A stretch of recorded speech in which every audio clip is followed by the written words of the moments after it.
Selamat pagi, saya Febiana Carmila Sili, mahasiswi PPG kategori 2, PPG dalam jabatan kategori 2 tahun 2022 Universitas Negeri Manado.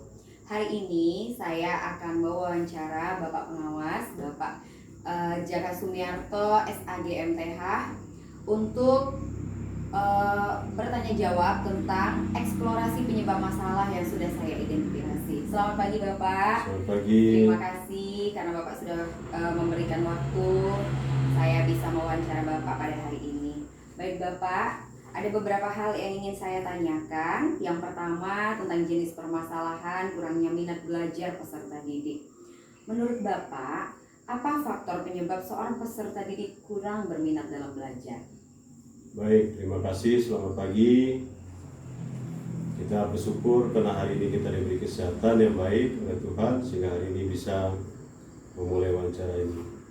Pertanyaannya, apa penyebab seorang peserta didik kurang berminat untuk belajar? Banyak faktor sebenarnya menyebabkan mengapa peserta didik kurang berminat untuk belajar. Yang pertama, pengaruh teknologi. Karena di media sosial, di media yang sekarang ini, di era teknologi, banyak hal yang berpengaruh terhadap motivasi siswa untuk belajar, sehingga minat belajar peserta didik di luar jauh lebih menarik daripada di sekolah. Itu yang pertama. Yang kedua, faktor dari para guru pendidik di sekolah. Kalau guru kurang inovasi, itu akan menyebabkan kurangnya minat siswa untuk melihat bagaimana pemahaman penampilan guru di kelas, sementara yang mereka lihat di luar jauh lebih menarik. Yang kedua. Kemudian yang ketiga, terkait dengan mengapa para siswa kurang termotivasi untuk belajar, karena godaan di luar jauh lebih menarik daripada di kelas. Di kelas mungkin pembawaan guru lebih kaku terkait dengan waktu, dengan jadwal, sementara di luar mereka main di media sosial, akses di media sosial itu jauh luas waktunya dan aksesnya lebih luas daripada di sekolah. Baik Bapak, terima kasih jawabannya. Kemudian Bapak, kira-kira apa solusi yang dapat dilakukan untuk dapat menumbuhkan minat belajar peserta didik ini? Solusi yang pertama adalah harus dimulai dari keluarga. Jadi keluarga tetap harus mendisiplinkan anak untuk belajar, termasuk kedisiplinan menggunakan media sosial seperti internet dan sebagainya. Jadi kontrol pertama itu ada pada keluarga. Jadi keluarga yang memainkan peranan penting, karena anak lebih banyak tinggal di rumah, sementara di sekolah terbatas dengan waktu. Jadi keluarga, orang tua, orang-orang di sekitar lingkungan keluarga itu sangat berpengaruh terhadap bagaimana untuk mengambil tindakan-tindakan terkait dengan peningkatan untuk belajar. Itu yang pertama, keluarga. Yang kedua, lingkungan sekolah. Lingkungan sekolah sangat menentukan juga, karena setiap hari di mana jam-jam sekolah terjadi, interaksi antara guru dan murid harus terjadi, dan di dalamnya juga ada interaksi antara murid dengan murid dan lingkungan sekolah. Nah, peranan guru sangat penting di sana karena guru menjadi teladan bagi peserta didik. Apa yang diucapkan oleh guru harusnya dilaksanakan. Tidak bisa guru mengucapkan sesuatu disiplin sementara guru tidak disiplin. Tidak bisa guru mengatakan mengasihi sementara dalam tindakan tanduknya anak-anak melihat guru tidak mengasihi dalam tindak tanduknya sehari-hari. Jadi sebentar, apa yang diucapkan mestinya harus dilaksanakan sesuai dengan apa yang diucapkan. Jadi keteladanan yang kedua itu penting dari guru dan lingkungannya. Yang ketiga, peranan lingkungan di mana anak itu berada. Anak-anak adalah bagian terpenting dari lingkungan. Maka lingkungan menentukan juga terbentuknya anak menjadi pribadi seperti apa. Maka kepedulian orang tua, kepedulian sekolah sebagai lembaga pendidikan resmi dan lingkungan sangat memegang peranan penting untuk membentuk anak menjadi harapan bangsa masa depan yang punya integritas tinggi, punya karakter yang baik, sehingga peluang untuk menjadi pemimpin yang berkualitas di masa depan. Baik Pak, untuk jenis permasalahan yang kedua Pak, guru belum mengoptimalkan model pembelajaran inovatif sesuai dengan karakteristik materi. Menurut Bapak, mengapa guru belum mengoptimalkan penggunaan model pembelajaran inovatif di dalam kelas? Baik, ini masalah umum untuk para guru. Guru-guru ini pada umumnya kurang inovatif, yang pertama. Tidak semua, tapi ada guru yang kurang inovatif. Teknologi sudah menawarkan luar biasa untuk membantu menyukseskan pelaksanaan pendidikan. Sementara para guru belum siap untuk menerima perubahan-perubahan itu, sehingga ada kecenderungan gaya belajar lama dengan sistem informasi, dengan sistem ceramah. Sementara di media sosial menawarkan begitu banyak aplikasi-aplikasi, model-model pembelajaran yang menarik, sehingga kalau dikemas dengan sebaik mungkin tidak kalah dengan sinetron yang ditampilkan di televisi.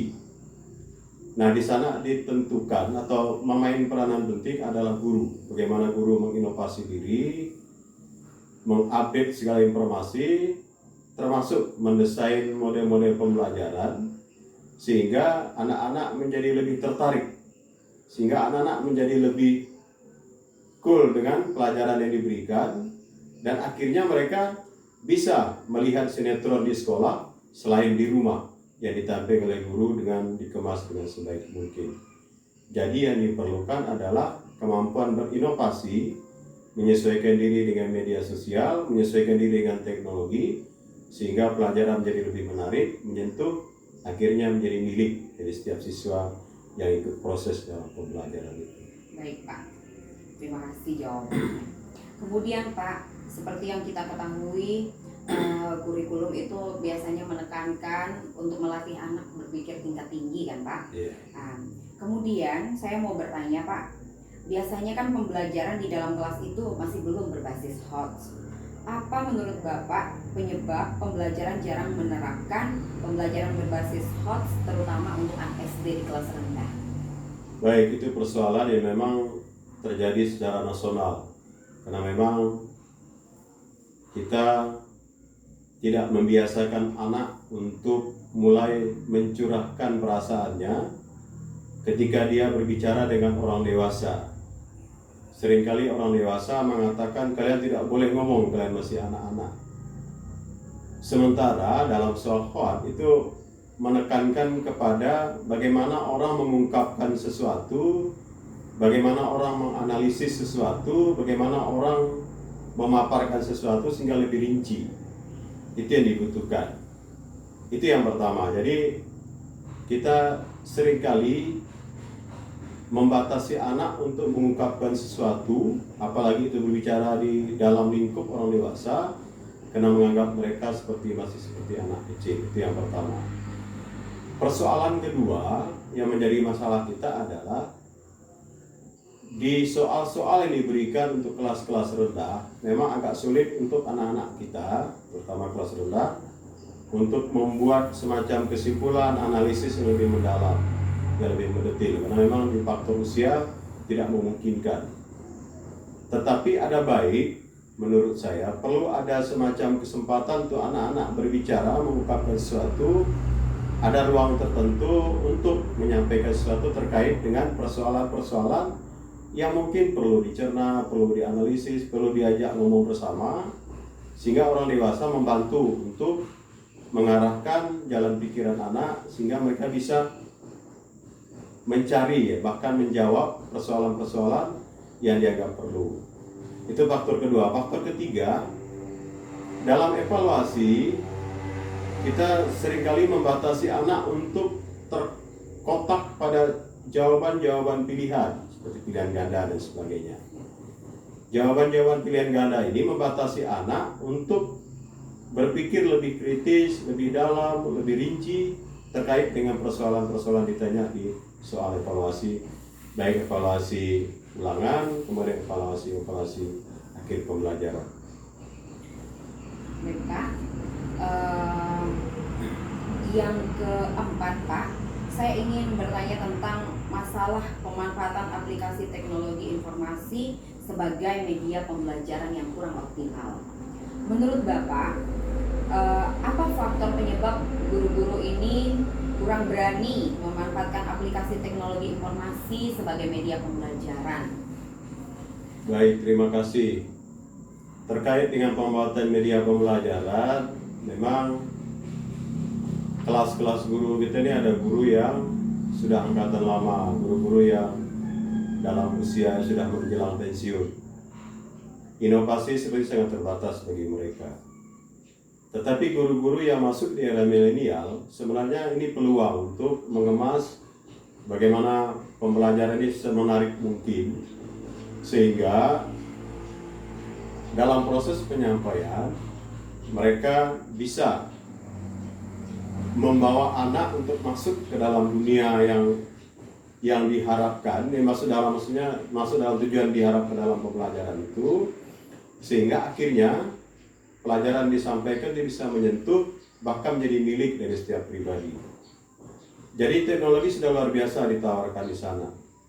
Hanya mungkin menjadi persoalan pertama mungkin ketersediaan tenaga, ketersediaan sarana dan prasarana seperti komputer, kemudian sinyal internet dan sebagainya, kemudian terkait dengan kuota dan paket dan sebagainya.